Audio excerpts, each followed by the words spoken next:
Okay, again I ask, what is linguistics? Well, it's the science of language and how language systems work. And it's the ongoing inquiry into how language works. And when did this start, you might ask? Well, I'm going to tell you. Early explorations of writing systems were formulated by the Egyptians, who organized their system of hieroglyphs, and by the Chinese, who analyzed and organized their characters and sounds for the purpose of teaching the writing system. What this means is that they had to conduct some kind of linguistic inquiry into, so that they would be able to record the writing system of their language. But let's cast our minds back a bit.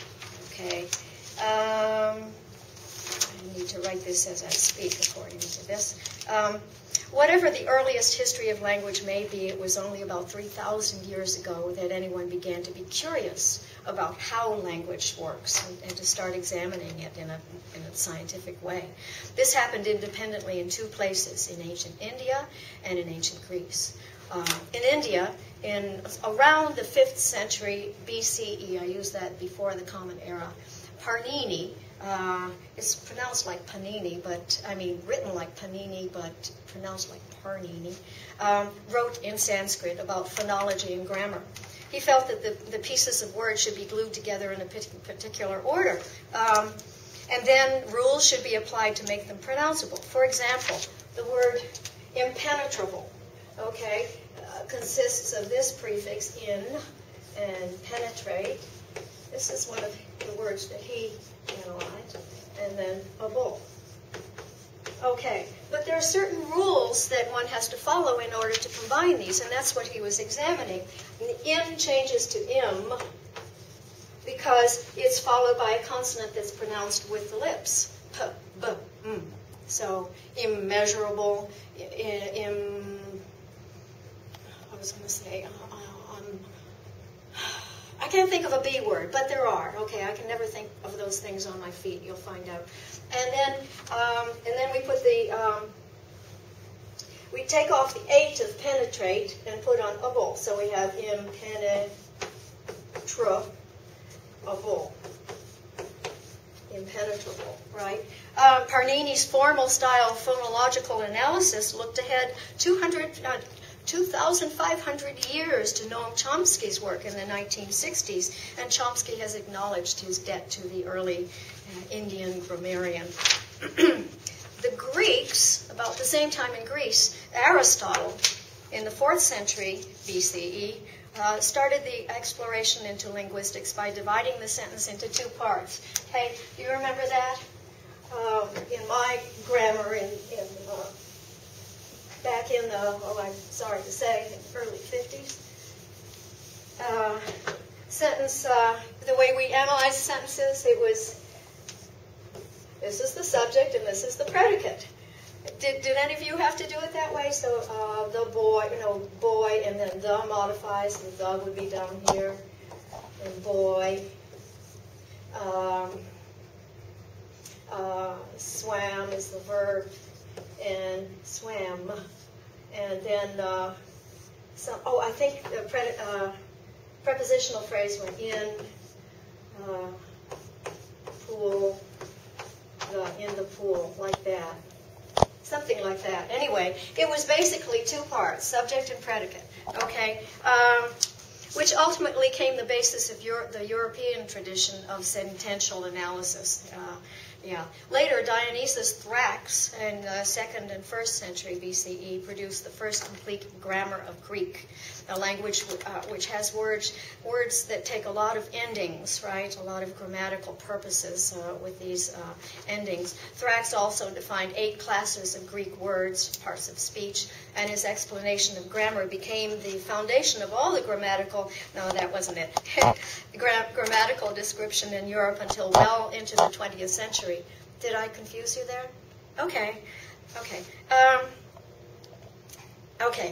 After the Roman conquest of Greece in the mid-2nd century BCE, Roman scholars learned of the Greek work and began to apply the same technique of analysis to their own language, Latin.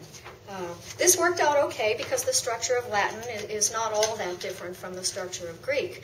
The Greco-Latin tradition of linguistic analysis was ultimately synthesized by the most influential Roman grammarian, Priscian. You would not know how that's spelled unless you already know Priscian. Probably Prisciano. Okay.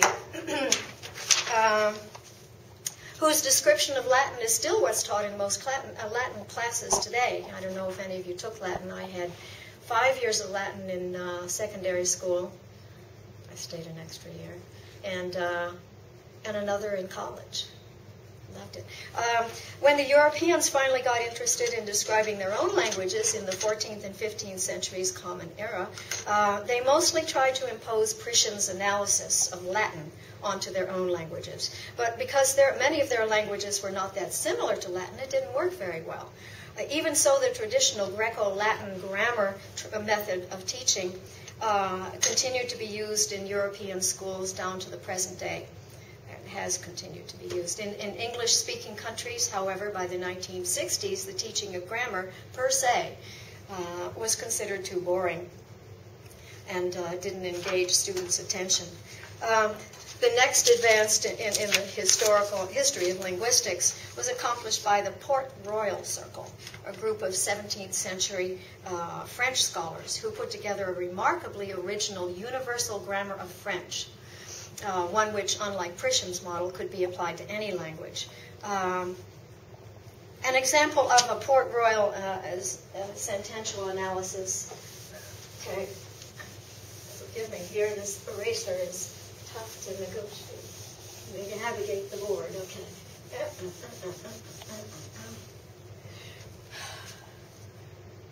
All right. Okay. So if you have a sentence like this, the happy child patted the bunny.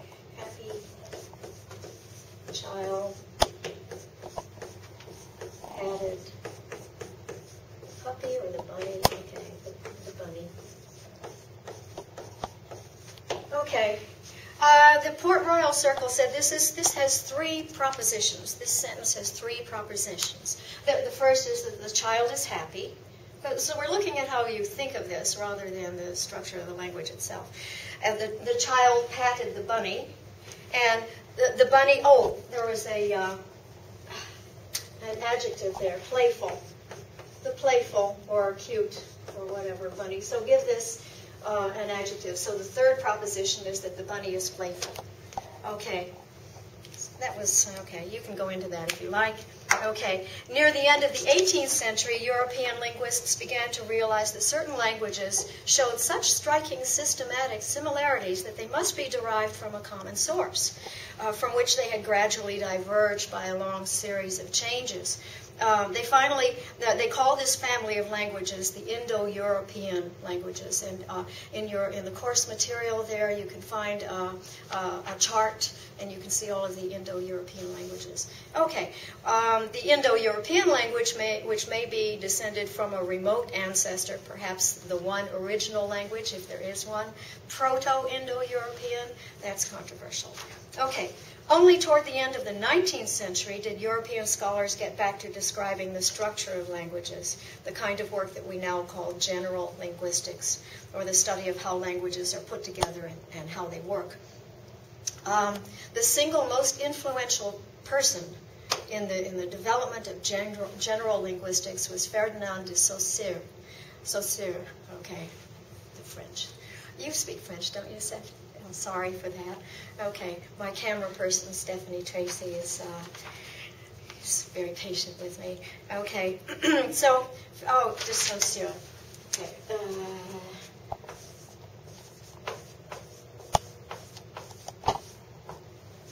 Okay. And he died in 1913, I guess. Trained as an historical linguist, the Swiss Saussure lectured on general linguistics at the University of Geneva. Although he didn't publish anything himself, his students got together and pooled their lecture notes and published on his behalf. Okay? One of Saussure's main contributions to the field of language was that the idea of language is best regarded as a structured system of elements in which the place of each element is defined chiefly by how it relates to the other elements. So this approach, called aptly structuralism, characterizes virtually all important work on the language, description of language since Saussure's time.